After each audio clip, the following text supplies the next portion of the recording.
Salah satu anak buah kapal bernama Iwan ditemukan dalam keadaan tak bernyawa di dermaga barat depan PT Bandar Nelayan, Pelabuhan Benoa, Kamis 12 Januari.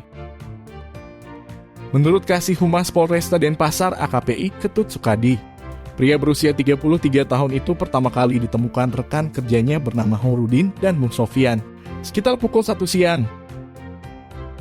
Kala itu, kedua ABK ini baru selesai nongkrong di kawasan dermaga. Lalu mereka menuju kapal untuk mencari korban.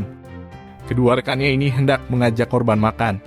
Namun pria asal Cianjur, Jawa Barat itu didapati tengah berbaring. Horudin mencoba membangunkan korban, tetapi tak ada respon.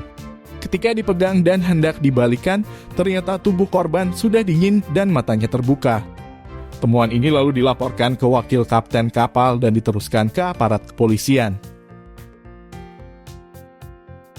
Polsek Benoa dan tim identifikasi Polresta Denpasar mendatangi TKP untuk memeriksa korban. Jenazahnya kemudian dievakuasi menuju RSUP Prof Murah guna proses lebih lanjut. Belum diketahui apa penyebab meninggalnya Iwan.